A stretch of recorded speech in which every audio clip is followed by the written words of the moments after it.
Welcome to Daytime Ottawa here on Rogers TV. Oh my goodness, it's Monday. What a great Monday show we have for you today. A lot of special guests on today's show. We've got a couple of dogs. Actually, one of our colleagues just said to me, are you having like pets on the show every single week for any particular reason? Well, yeah, because I love animals. And what else do we love? We love telling amazing stories. And my next guest has a great story to share. I'm joined by Chelsea Wallace. She is a former youth in care. Welcome back to the show. Great to have you here. Let's start with that. We're gonna do a little recipe together here, right? One of your favorite recipe when you were growing up. But I want you to tell us a little bit about your journey, Chelsea. Yeah. So I grew up in care. I was put into the child welfare system around 4 years old, and I moved around from foster home to foster home.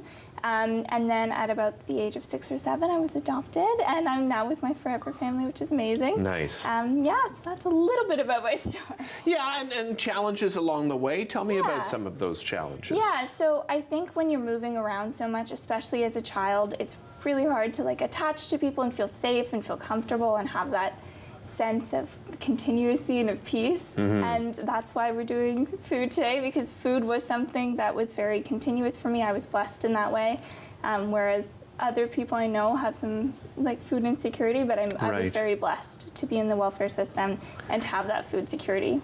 Yeah, and that's what we're talking about today, because I guess was this your favorite meal growing up? Really? It was.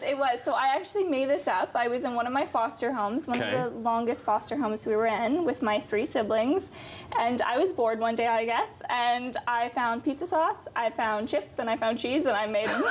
And I was so proud of myself. Really? There's pictures, and they're the cutest. Nice. Yeah, we have some pictures of you actually as a child that we'll bring up as we do. And this is part of a very special cookbook. Yes. Tell everybody at home about this cookbook and what makes it so unique. Yeah, so it is a safe plate. It was made with the Children's Aid Foundation of Canada, and it's just really, it's showcasing 9 people, former youth in care, from around Canada, and it's their recipes that they found comfort in growing up and in care, and I was so honored to be a part of it, and I'm so excited to be here and make them with you. Well, let's do it. Yeah, okay, let's do it. So, pizza sauce. Pizza sauce. Well, maybe one sees that we're making nachos, and they're like, what's with the pizza sauce, Chelsea? So, again, I was a 5-year-old. I thought pizza sauce instead of salsa, right? Because you dip salsa, you dip your nachos in salsa. Yeah. But I wanted pizza sauce, and I think it works. Okay. But you can be the judge. All right, you got it. So we have tortilla chips, whatever brand you want. Yes. It just works.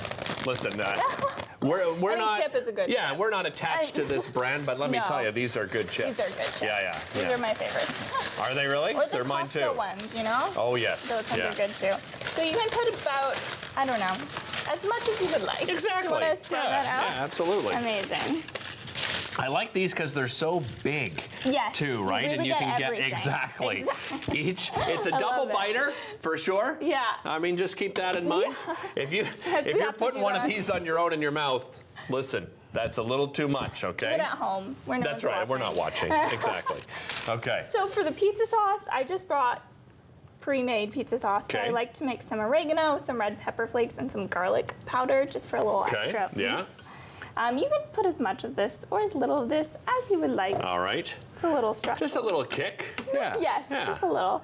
And then, do you wanna dollop them on? 100%, for sure. Okay. So I just dollop.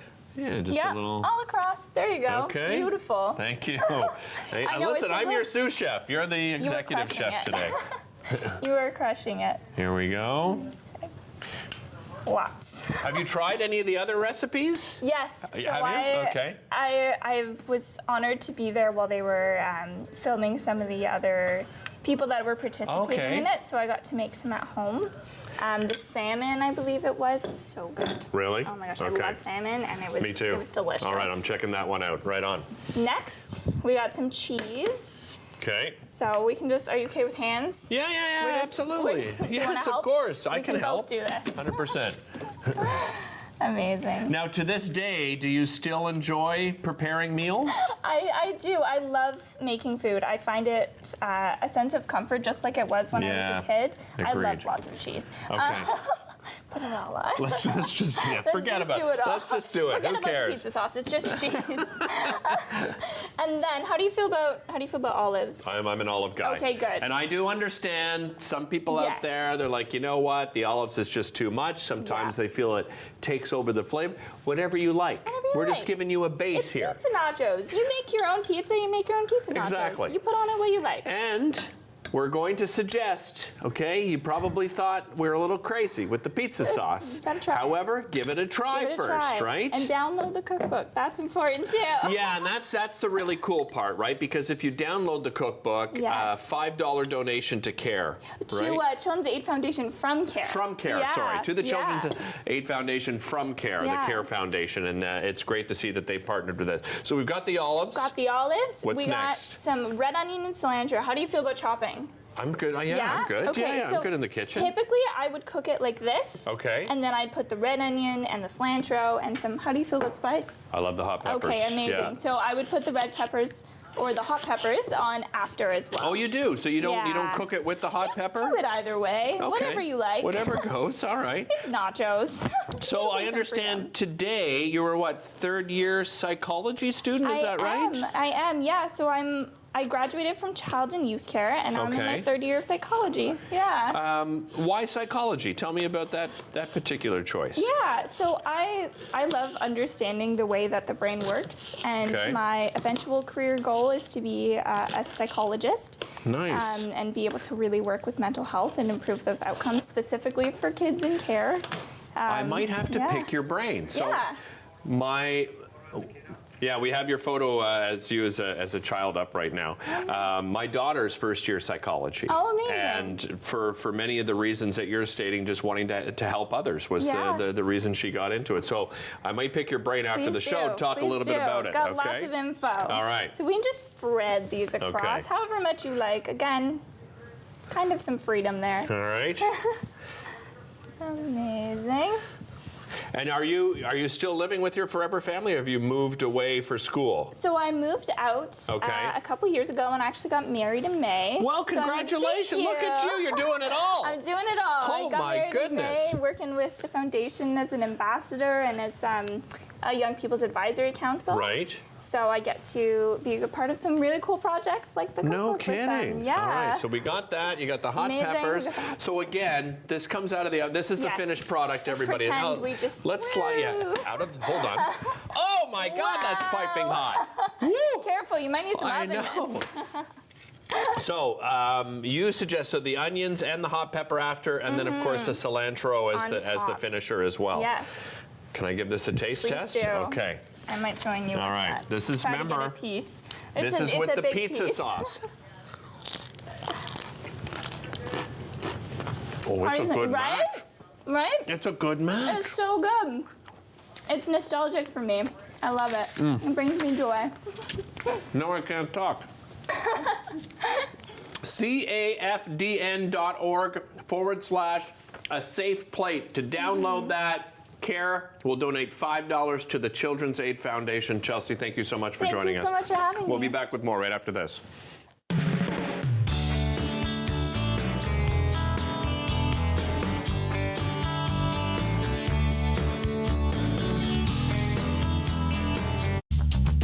This program is brought to you by Ignite TV. Now you're in command. Visit Rogers.com for more details.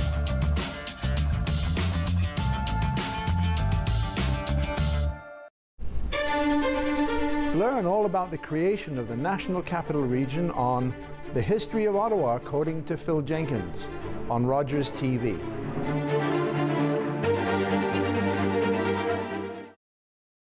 Today, I helped a parent feed their family by connecting them to a food program. Today, I helped someone connect with mental health supports. Today, I helped a couple struggling to pay their bills access financial aid. Every day, 211 navigators connect Canadians to critical government and community programs and services. 211. Help starts here. 20 bucks. 20 bucks. Hi guys, it's Maggie, Mrs. Calabash and Derek. And whoa, we're back. Rogers Television. So please watch us on Rogers Television. We've just done our first show. It was Anytime Shrimp Special and an Asian salad. So please remember, Rogers Television, Mrs. Calabash Cooks. I'll see you guys, and it's great to be back. Bye. Join me, holistic chef Daniela Croco, for season 4 of Simply Cooking by Chef, right here on Rogers TV. October 5th, 2014, my daughter was hit by a train. She was walking along the sides of the tracks, and it shattered her world.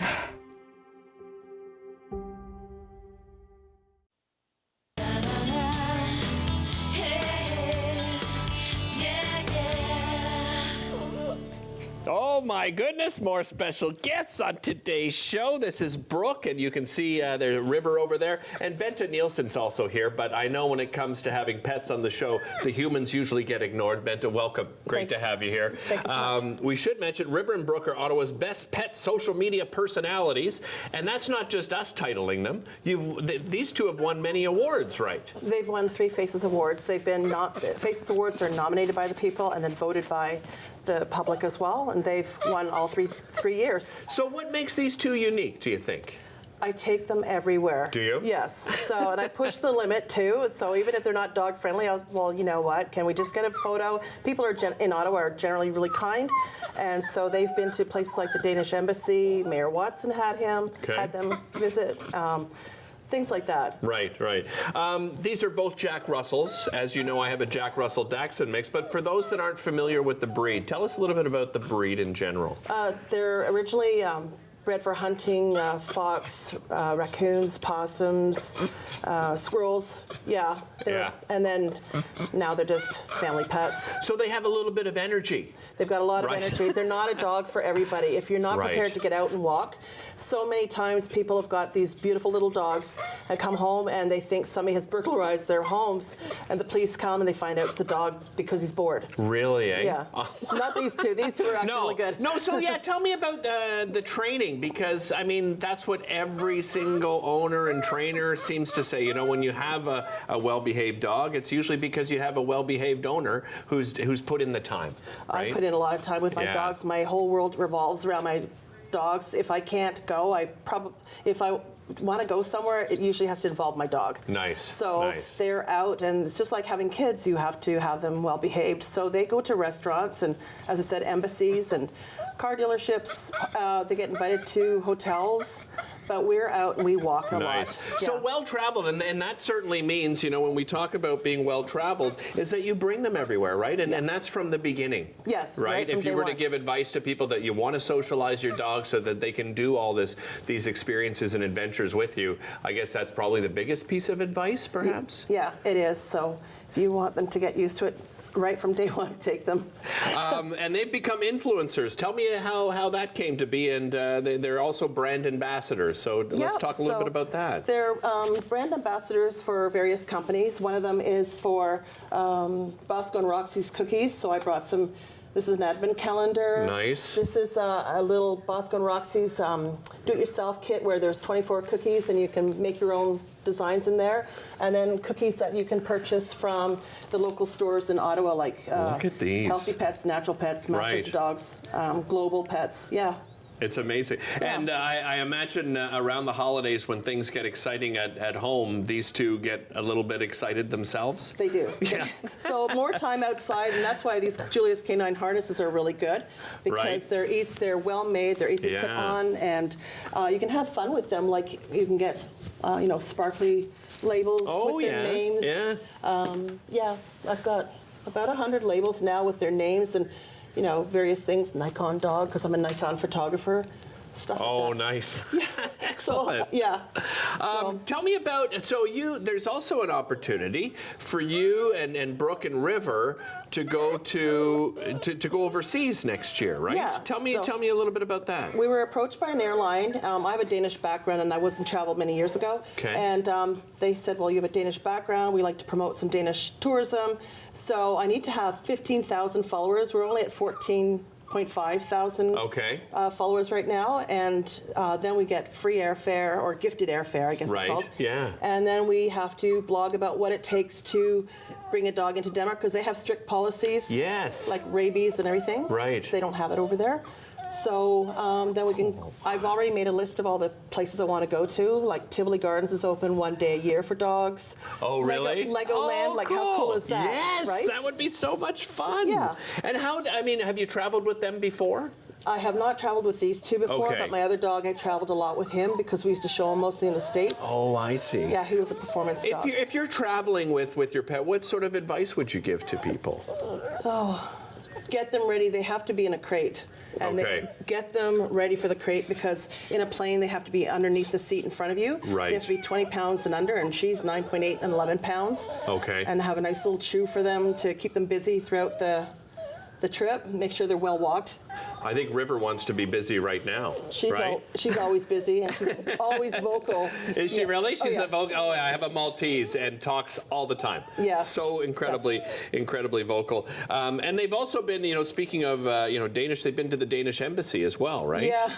I noticed it had to do with the Danish flag. They have rules about the Danish flag. Okay. And I was at the Heart and Crown one day, and I phoned the Danish embassy and said, I noticed that you're taking the flag down and putting the other weekend flag up. Okay. And so they invited us to come, and I met a young lady working at the embassy from Greenland. I've been there too, and so it was a lot of fun. No kidding.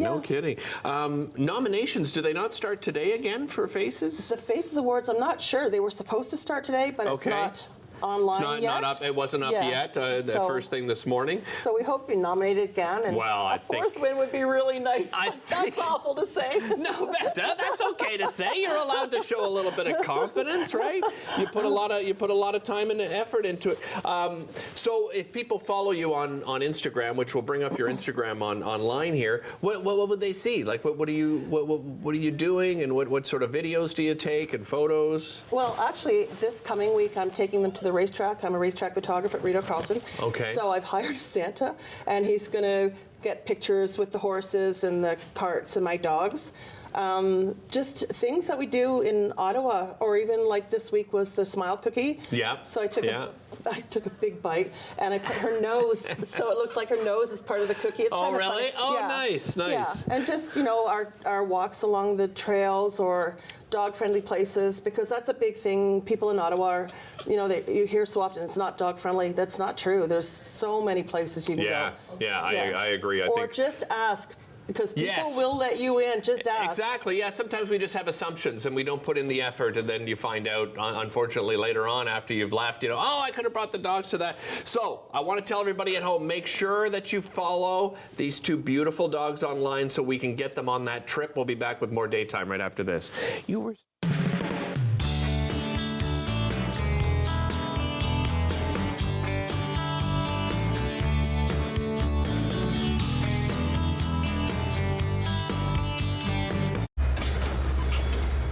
This is a brain in urgent need of mental health care.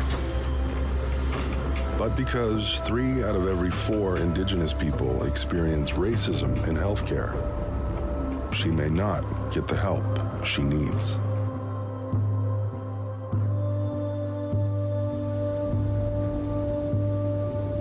Become an ally. Rise above racism in healthcare.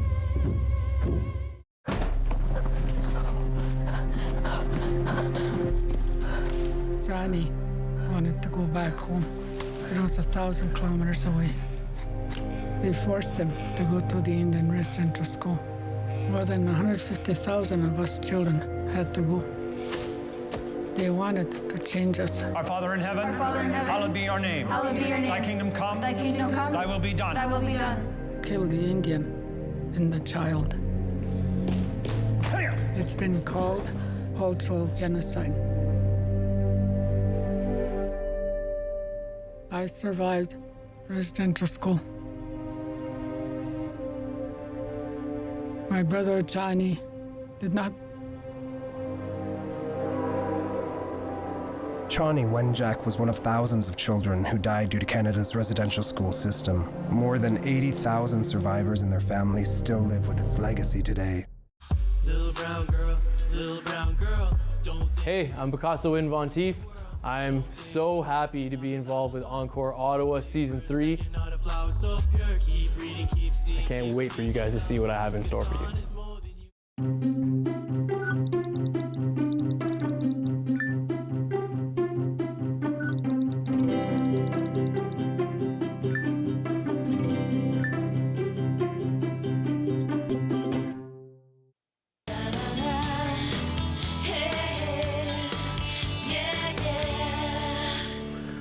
Welcome back to the show.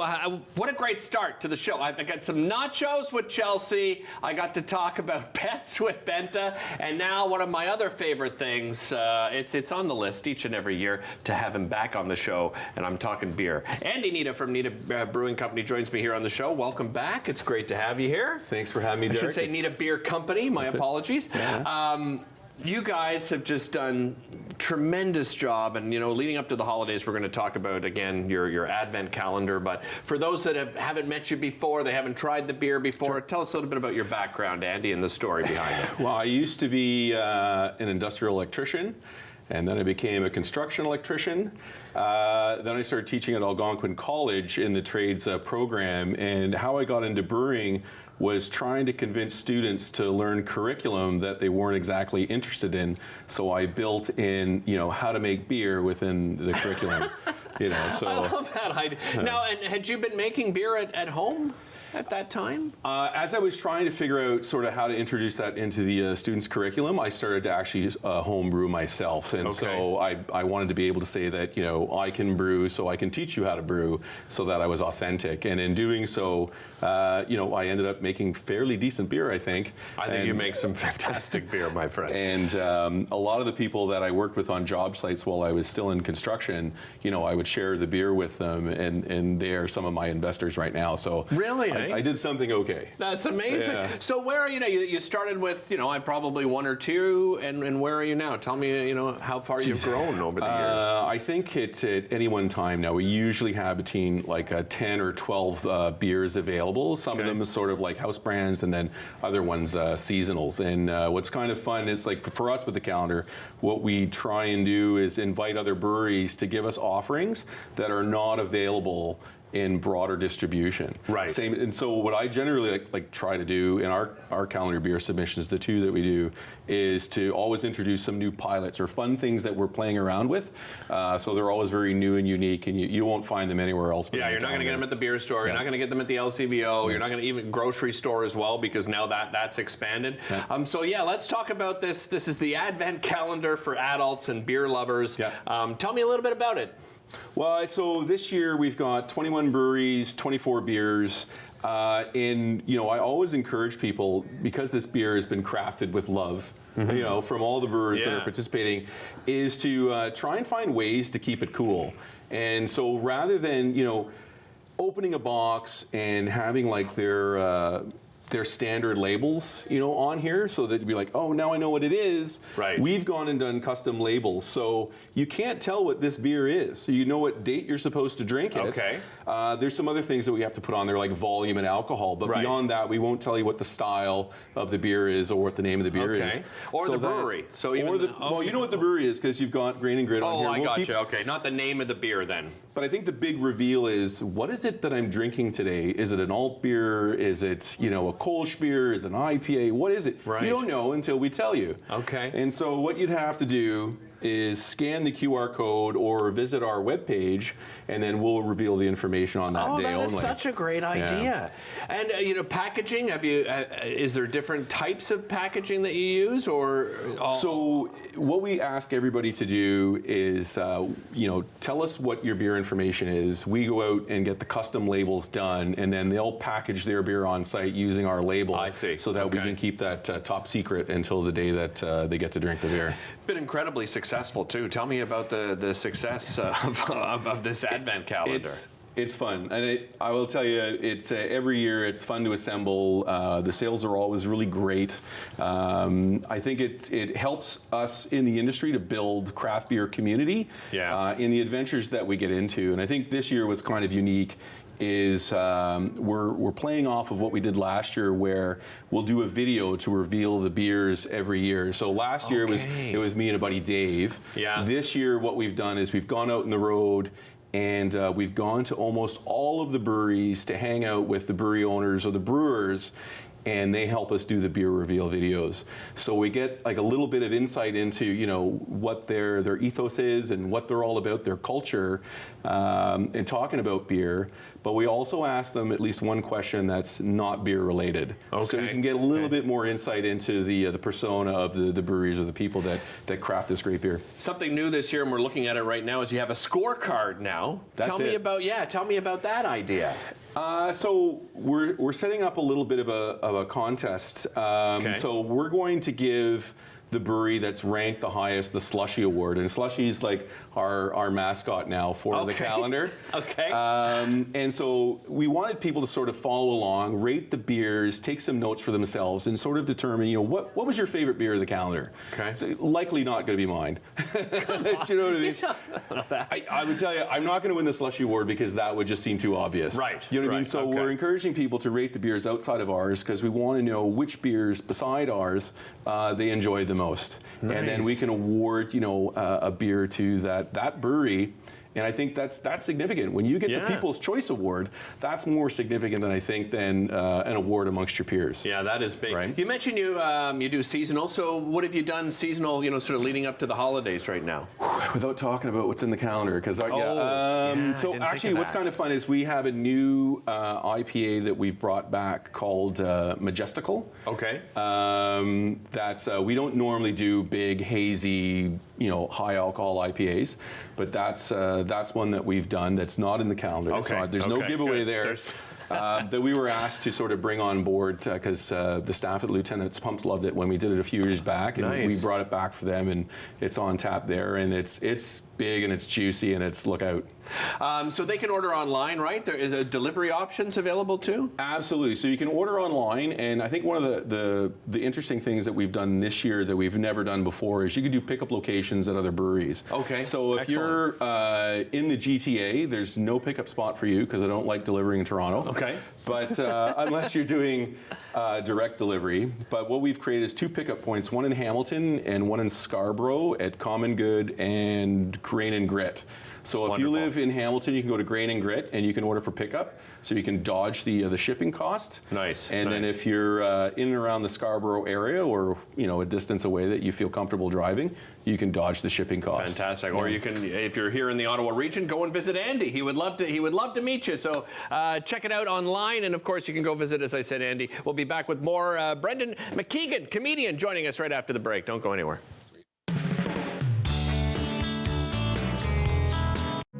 Everybody knows not to drink and drive, but some people still think it's okay to take drugs and drive. Police have the authority, the ability, and the tools to determine if drivers are impaired by legal or illegal drugs. And because drug-impaired drivers can pose just as great a risk as drunk drivers, they face the same penalties, like the loss of their driver's license, a criminal record, fines, and more. A message from the RCMP, the Canadian Association of Chiefs of Police, and Arrive Alive, Drive Sober. Join us for season 4 of Simply Cooking by Chef, Sunday nights at 8 o'clock, right here on Rogers TV.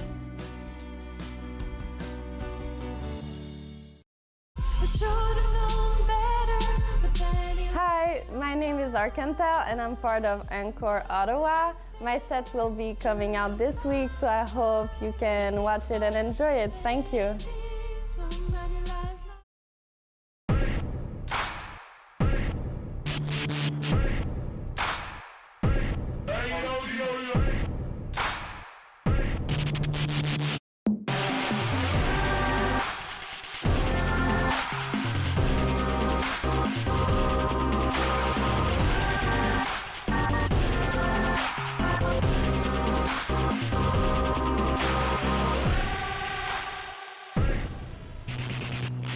Every year, dozens of Canadians are killed or seriously injured because they take risks around railway tracks. Talk to your loved ones about rail safety. Visit stoptracktragedies.ca.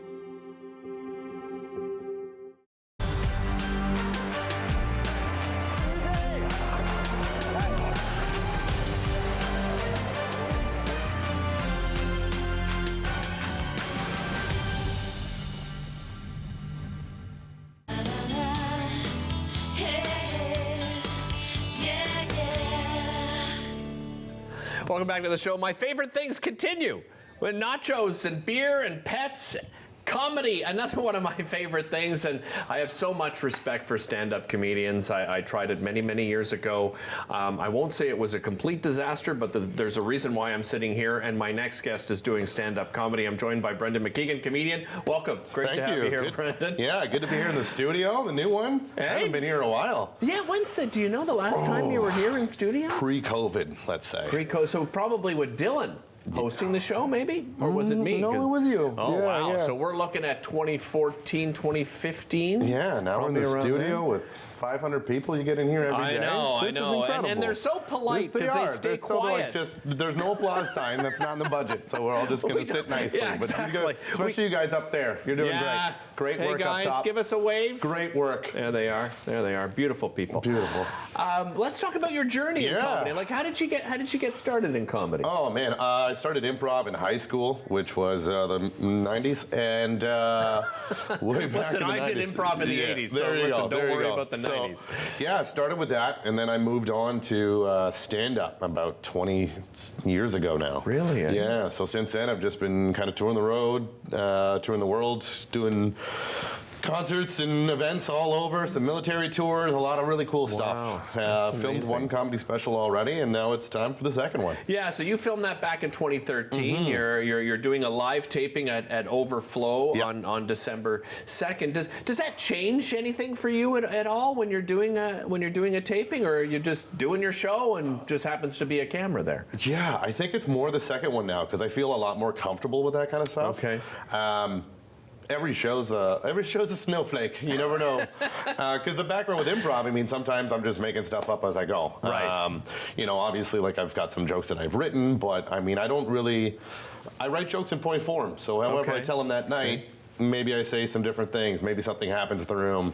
I mean, I don't really do I'm not like a crowd work comedian. So during a comedy special, I was going to ask you about that. Yeah, so you're not. Don't get me wrong. I'll do it at like shows, but for a comedy special, I'm probably not going to be like sitting around for wasting an hour. Like, what do you do, sir? And just waiting for a response. Like, oh, I worked for the government. Of course, everyone does. Yeah. About 25% of this population here in Ottawa work for the government in some capacity.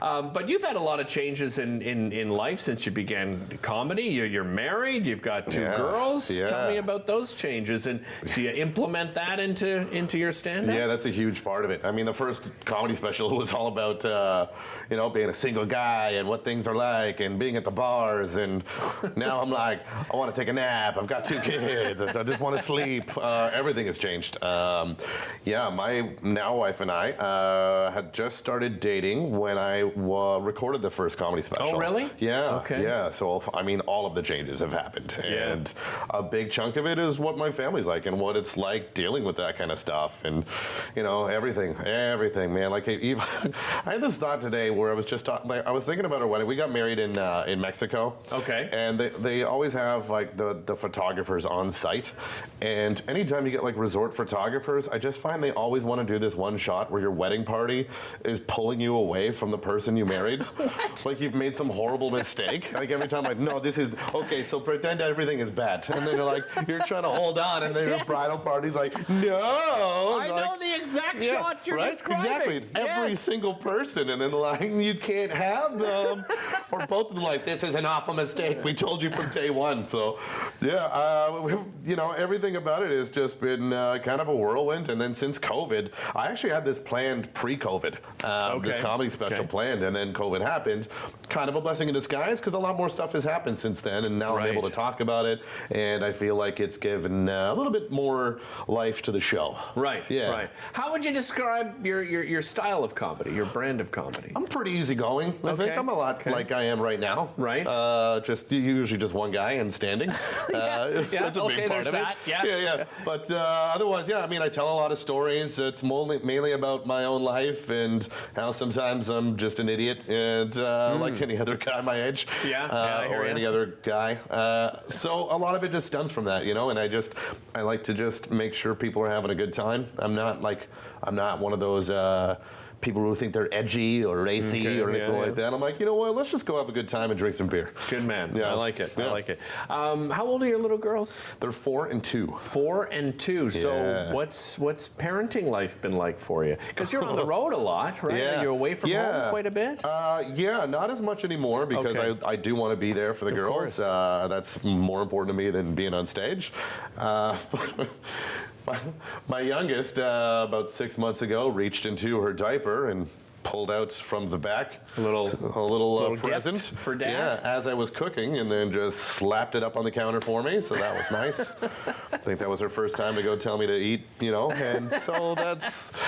So yeah, she mimed it. Yeah, she couldn't say it, so she's just like, all right, fine, you're not going to put on Elmo. Well, then you can have this. Nice. Yeah. As I said, you're live taping at Overflow December 2nd, and this is a completely local crew, right? That you're working with. I've hired a local production crew. I mean, it's at Overflow, which is locally owned. Yeah. Everything in there is local. The talent, anyone else on the show. I've got Chris Kingsbury, David Haddad, Jen LaBelle. They're all going to be on the show as well. What a great lineup. Yeah. And then I'm going to go up there and do probably around an hour or so. And excellent. That'll be that. And then we'll just hang out and have some drinks for the rest of the night. Whereabouts did you grow up? I started in Sudbury.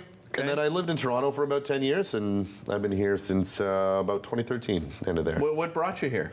My dad's side of the family is all here, and my wife and I did long distance for the first year we were together. Did you really? Yeah, that's not easy. No, but at the same time, when you're kind of used to traveling, it makes it a little bit easier to be like, well, I'm going to go there. I'm going to go to Ottawa for a couple of days and then come back. And then so eventually I was like, you know what? I like it better. I can afford a home here.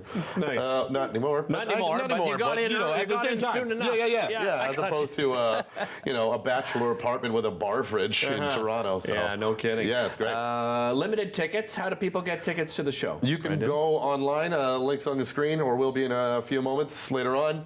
You can go there and check it out, or you can type my name into any social media. I'm the only person with my name on the internet, so that's kind of nice. Oh, that makes that's my very spelling helpful. of my name is kind of unique, I guess. There you go. And Eventbrite as well. Yeah. If you head over to Eventbrite, you can find the tickets right there. Just type in Brendan McKeegan as it was spelt right on screen for you. We'll be back with more right after this. Don't go anywhere.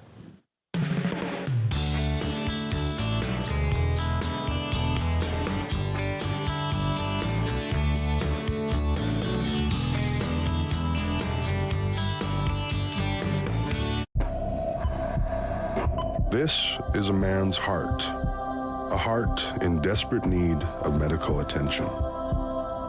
But because 78% of Indigenous people experience racism in healthcare, he may not get the help he needs.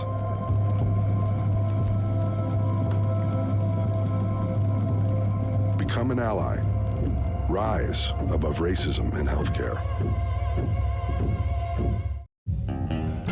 Long way from Nashville and Mama, I'll tell you that. Performed from Montreal to Boston to Los Angeles. But Toronto, that's my chosen home. Sure, when I'm walking down Yonge Street, I see some funny people who have the nerve to point the finger at me. And grin and smile and whisper. My song was #2 on local radio. Sold 10,000 in Toronto alone. Turned down Ed Sullivan because they asked me to remove my makeup. Wouldn't do American Bandstand because of their segregation policies. I was just being me, never tried to explain myself to anyone. And besides, none of that to worry, Jackie, because I know I look good. Got a new way of loving, baby. Thought I want to teach it to you. Jackie Shane was a pioneer transgender soul singer, a central figure in the Toronto R&B scene. She helped shape what we know as the Toronto sound.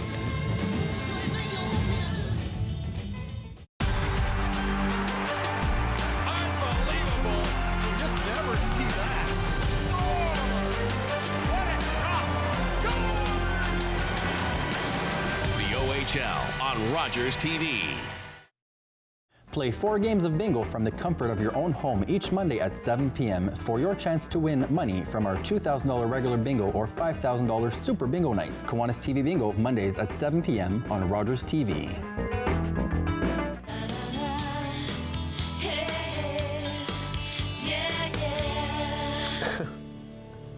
Welcome back to the show.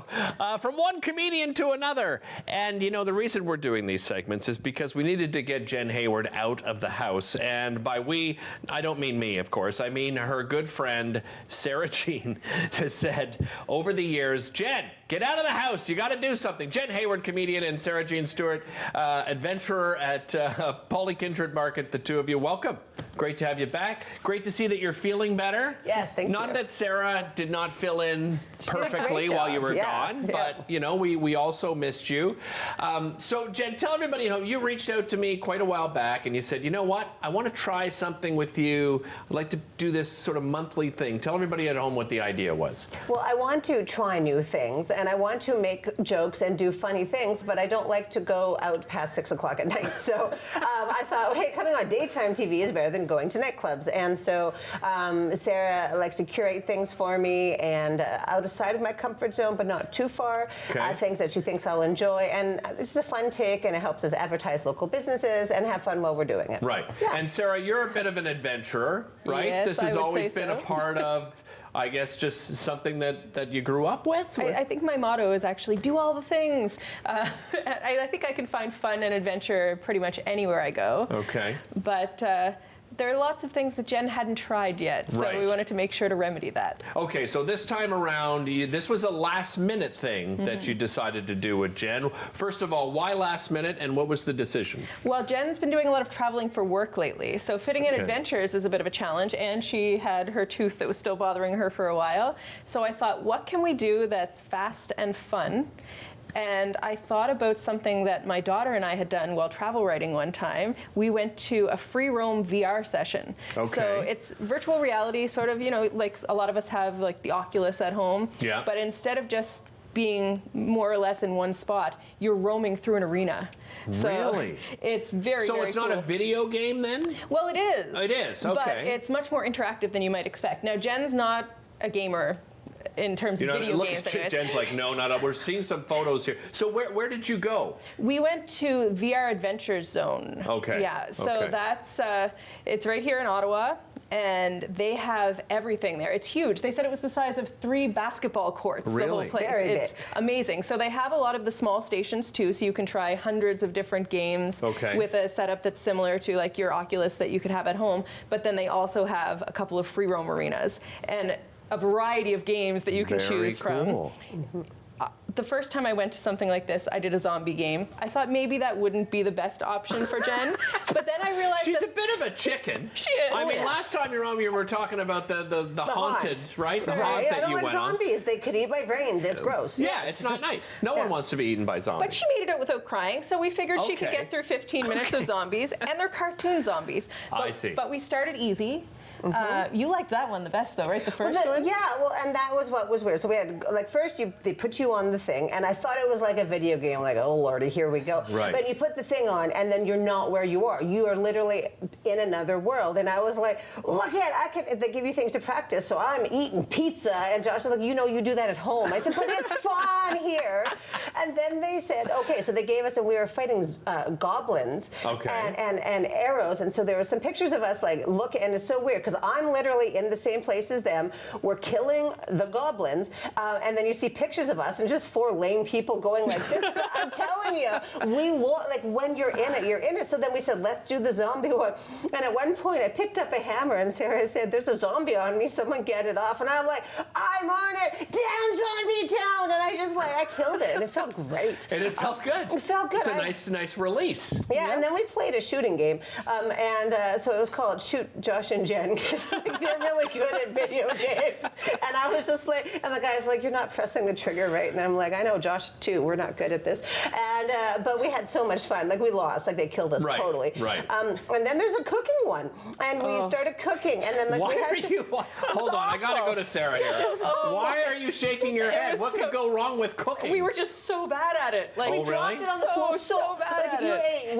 You would die eating at our restaurant. There was so much mold and gross things on it, and I was still serve it to people, and then it's like put mustard on, and then I'm like, but it's so much more fun spraying it on Sarah. And when you drop things on the floor, there's a 5-second timer. There's a 5-second rule in the game. So you can pick it back up and put it on the plate. And I think we made 6 orders the whole entire 15 minutes. It was, and there were 4 of us. It was unbelievable. Now, did you guys, because this is what I always find fun when you watch somebody doing VR, did you have a chance to kind of watch each other as you were doing it? Because that can be just as entertaining, Sarah. Videos after we had, and then Josh had the last one out, and he was laughing his butt off watching us do it. And he's like, I'm not ever eating where you guys cook, ever. But you can, but watching it, and that's what's funny about it. It's just watching like us pick things up and like, okay, I think like I'm the worst mime ever. I think I was throwing a basketball. Like I don't know what was going on. But again, I can't. Like I think people my age, you know, who don't do a lot of things. That's why it's way more fun because like go all in. Like her thing is do all the things. Mine is watch all the things. Right. I'm rewatching Law and Order. It's taken a while. and so this way, I'm not just like boom boom doing. So a few you would things. recommend this for anyone our age? Go out and do it. Women and 50s, in particular. Absolutely, because we didn't get these kind of things. We were raising kids who were playing the video games with their dads who were playing the video games. And it's great exercise. Oh, yes. Is it really? Oh, my gosh. yes. The one that we killed them a lot, it was like being in laser tag. You're squatting. You've got barriers. And how realistic is it, Sarah? So even the zombies, it's a little bit cartoony. Okay, so, you which know, is fine. it's still great for kids even. Right. I would actually take even my small children to something like that because it wasn't overwhelmingly scary. The other one we did was a lot more realistic. But and the I would say dragon overhead really that flew was me. really So like cool, here's things are around you, but all of a sudden there's a dragon flying over our heads with a goblin. And I was like, that was cool because you can't get that anywhere else. Right. And you can't get that playing a regular video game. You're a game. How many? Hold on, I have to ask that. How many board games do you own? We have a collection of a little over 1,200 board games. Last we counted, I think. Wait, we moved in with them and we brought 4. And you so brought now it's 1,204. Yes. Games. Where do you store them? So many shelves. Oh my goodness. Lots of shelves. We don't have a lot of art. We have every room has a board game of some kind. Yeah, pretty much. Or actually multiple board games. Do we know what we're doing next before I go to break? We don't. We don't. Okay. Yeah, I just got my travel schedule, so we're going to show up and surprise you even. Well, and Sarah will surprise you again. Oh, yes, I'm she sure. will. It'll be fun. We'll surprise you a little bit more. Maybe not coming up next, but next time they're on. We'll be right back after this. Don't go anywhere.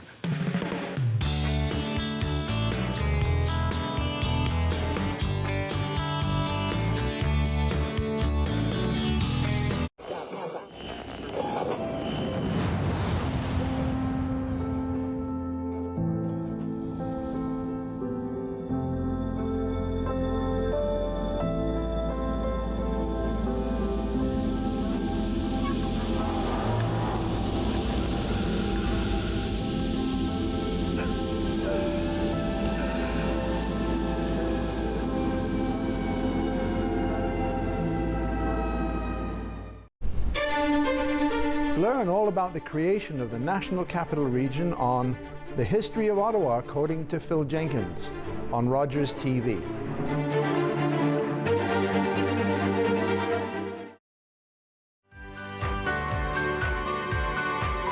Join me, holistic chef Daniela Croco, for season 4 of Simply Cooking by Chef, right here on Rogers TV.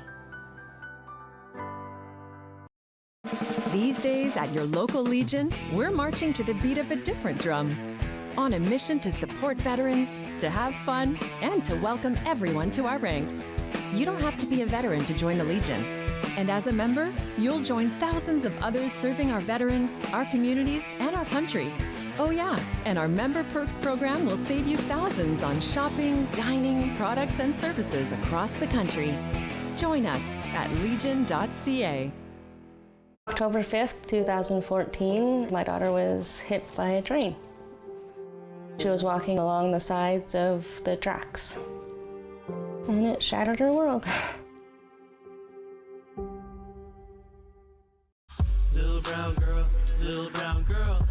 Hey, I'm Picasso in Vontief. I'm so happy to be involved with Encore Ottawa Season 3. I can't wait for you guys to see what I have in store for you.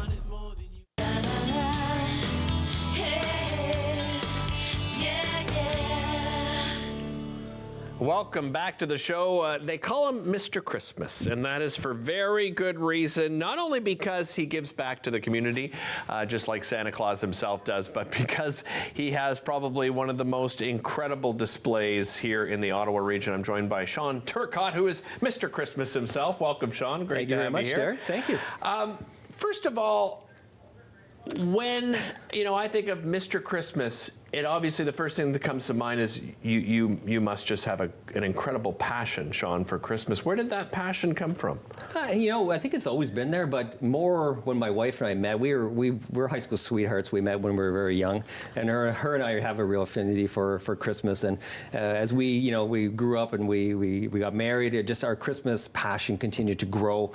And as we started decorating our homes, the passion continued to grow, and we put up more and more trees to a point now where we've got 12 trees inside the home, and then full-blown outside. 12 full-size Christmas trees? 12 full-size inside the home, and then outside we do now a movie-based theme on the outside of the home, and we go big every year. It's pretty cool. Let's talk about some previous movie themes that you've done, because I think everybody looking at you now probably has a clue what this is. And I think this is one from the past as well, right? But you're just sort of bigger and brighter this time around. Yeah, that's right. We started in 2020. It was the first year of COVID. It was kind of an odd year. We couldn't, host any parties or have any family over. So my daughter, who was 13 at the time, she pitched the idea, like, let's do something big on the outside, Dad. I'm like, sure, whatever. What do you think? And she goes, well, let's do our favorite movie. Let's do National Lampoon Christmas Vacation. Okay. So we did, and I went and bought an old station wagon. I put a big tree on it, bought an old RV, put it in the driveway, and tens of thousands of people showed up. Unbelievable. And when that started going on, we decided, let's turn this into a fundraiser, because if this many people are going to come by, we could turn this into something really amazing. And we did. In the first year, we raised close to $50,000 for the Stittsville Food Bank.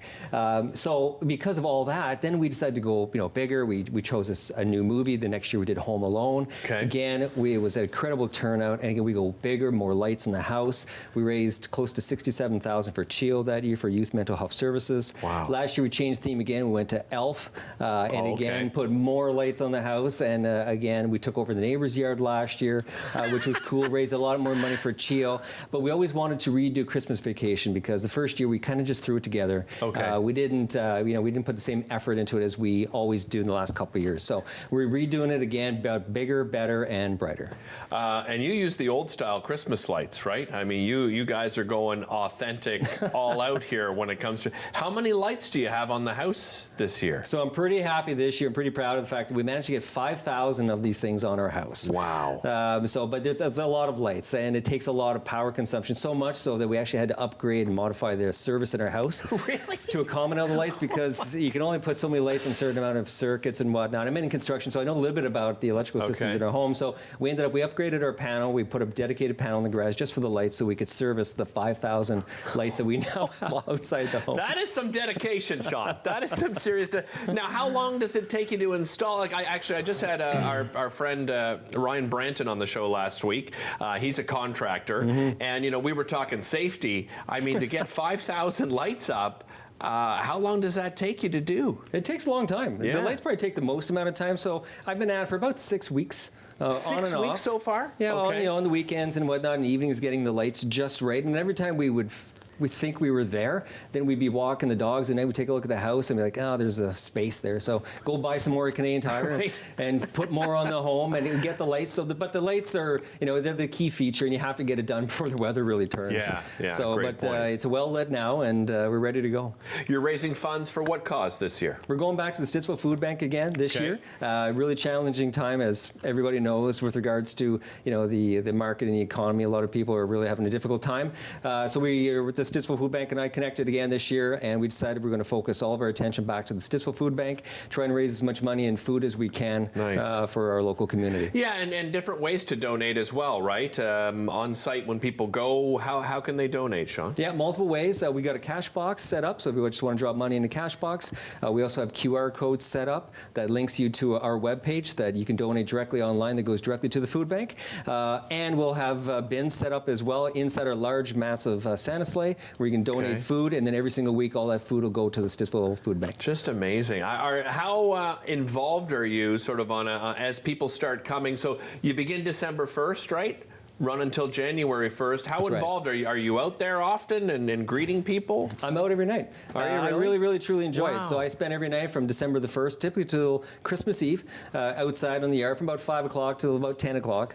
And then maybe sometimes longer on the weekends because the crowds continue on Friday and Saturday nights. Meeting and greeting people, seeing the smiles on their faces. Nice. And it's, it feels good, and ultimately, it helps us to raise as much money as we do for local charities. Are you borrowing some neighbors' property again this year? Oh, absolutely. Yeah. So we have some good neighbors next door. Just actually moved in last year. So there are really? Margot and Todd. Okay. So they might be dressed up in character if we can convince them as well. And kind of the props kind of merged over into their front yard as well, including Cousin Eddie's RV that they'll see this year, kind of parked on their side. Yeah, I remember Stuntman Stu came to visit you guys too, right? Last time you did National Lamp for Christmas Vacation. Yeah, Stuntman showed up dressed up as Cousin Eddie. But I mean, that year alone, we had about 15 Cousin Eddies show up at one point throughout the month. Yeah, dressed up in character. They'll crack a beer, light a cigar, and stand there for a couple hours. Nice. And so it'll be a good time. A lot of people who dressed up in character. People really love this movie. They kind of relate to it. So we expect to have a good turnout this year. Where can people find you?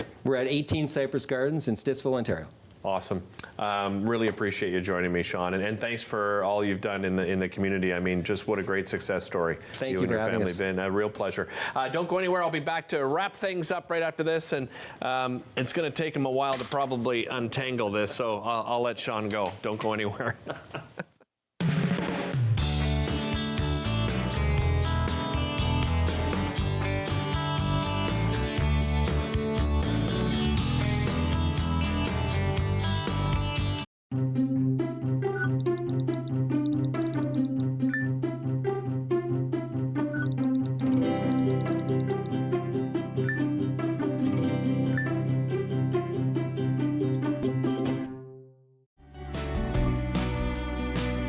Join us for season 4 of Simply Cooking by Chef, Sunday nights at 8 o'clock, right here on Rogers TV.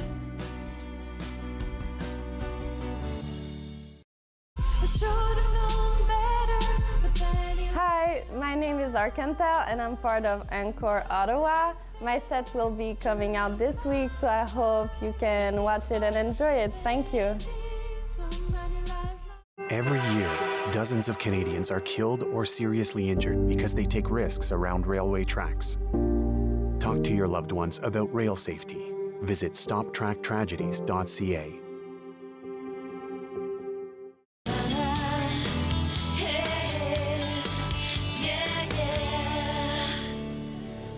Welcome back to the show. Oh my goodness, what a great show. Just a little bit of everything as usual on today's show. Let's just talk about a couple of things we mentioned on today's show. Benta Nielsen, who's on the show, she's the owner of River and Brook. Again, 3-time winners of Faces Magazine's Ottawa's Best Pet social media personalities. They're trying to hit that 15,000 mark so they can take that trip to Denmark next summer. You can follow Benta and, of course, River and Brook on Instagram at River_Little Miss Otis. Otis with 1 T. So, again, River_Little Miss Otis. Let's try to get her up to that 15,000 mark so they can take that trip to Denmark. Again, a big thanks to Andy Nita for joining us on the show. NitaBeer.com is the place to go if you want to get that fabulous Advent calendar for adults.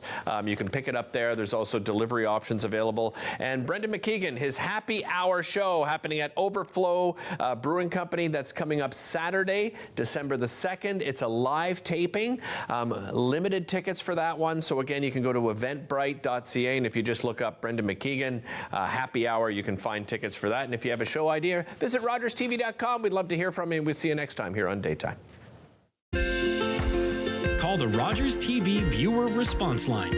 Email us or connect with us on social media.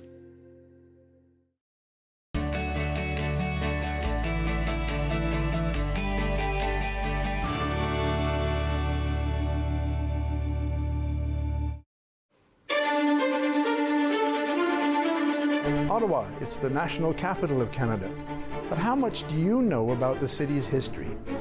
This is Phil Jenkins. Join me as I take you on a journey through Bytown's beginnings, Ottawa's crowning as capital, amalgamation, and its becoming a city of 1 million citizens. Watch The History of Ottawa according to Phil Jenkins exclusively on Rogers TV. Some of Canada's most interesting and accomplished people share their lives, careers, insights, and stories each week on Canada